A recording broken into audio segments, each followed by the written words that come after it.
ഫ്ലൈറ്റിൽ ഇങ്ങനെ നീണ്ടു നിവർന്ന് കിടക്കാൻ പറ്റുമെന്നൊന്നും എനിക്കറിയത്തില്ലായിരുന്നു കേട്ടോ. എന്നെപ്പോലെ ഒരു നോർമൽ മിഡിൽ ക്ലാസ് ഫാമിലിയിൽ നിന്ന് വന്ന ഒരാൾക്ക് ഈ ബിസിനസ് ക്ലാസ് ഒക്കെ ഒരു കൗതുകമായിട്ട് തോന്നും കേട്ടോ. അതുമാത്രമല്ല കേട്ടോ, എയർലൈൻസുകാരായിട്ട് അപ്ഗ്രേഡ് ചെയ്ത് തന്ന ടിക്കറ്റ് ആകുമ്പോൾ നമുക്ക് കുറച്ചുകൂടി സന്തോഷമാവും. അതെ, ഒരു ലോട്ടറി അടിച്ച ഫീലിൽ തന്നെ കേട്ടോ ഞാൻ ഈ യാത്ര മുഴുവൻ കംപ്ലീറ്റ് ചെയ്തത്.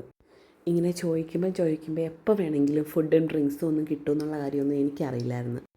എന്നെങ്കിൽ പിന്നെ ഒരു ഗ്ലാസ് ഷാമ്പെയിൻ ആയാലോ.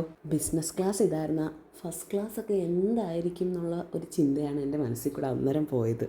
പുതിയ കാര്യങ്ങൾ എക്സ്പ്ലോർ ചെയ്യാനോ അറിയാത്ത കാര്യങ്ങൾ ചോദിച്ച് മനസ്സിലാക്കാനും പറ്റിയതുകൊണ്ടാണ് കേട്ടോ എനിക്ക് ഈ യാത്ര എൻജോയ് ചെയ്യാൻ പറ്റിയത്. ഇപ്പോൾ ഫുഡിൻ്റെ ഡ്രിങ്കിൻ്റെയും കാര്യത്തിലായാൽ പോലും മെനുവിലുള്ളത് എന്ത് ടേസ്റ്റാണെന്ന് അറിയാതെയാണ് നമ്മൾ ചിലപ്പോൾ ഓർഡർ ചെയ്യുന്നത്.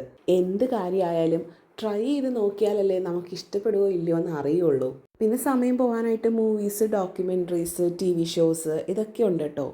മലയാളത്തിൽ ഏത് മൂവിയാണ് ഉള്ളതെന്ന് നോക്കിയതാണ് ഞാൻ. അപ്പം കണ്ടതാ ആൻ്റണി, മഞ്ഞുമേൽ ബോയ്സ്, ഫിലിപ്സ്, RDX ഇത്ര മൂവീസായിരുന്നു മലയാളത്തിൽ അതിനകത്തുണ്ടായിരുന്നത്.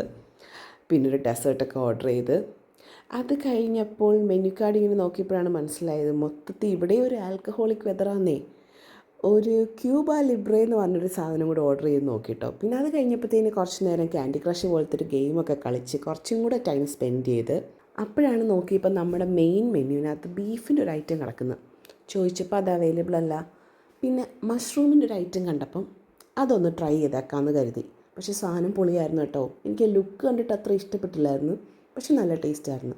പിന്നെ ഈ ഒരു ചായ, കറാറ്റ് ചായ കൊള്ളായിരുന്നു, നല്ല അടിപൊളിയായിരുന്നു. അത് രണ്ടും കാലിയാക്കി. അങ്ങനെ ഒട്ടും പ്രതീക്ഷിക്കാതെ കിട്ടി ഈ ഒരു അവസരം ഞാൻ നന്നായിട്ട് പ്രയോജനപ്പെടുത്തിയിട്ടുണ്ട്. അപ്പോൾ അടുത്ത വീഡിയോയിൽ കാണുന്നവരെ ബായ്.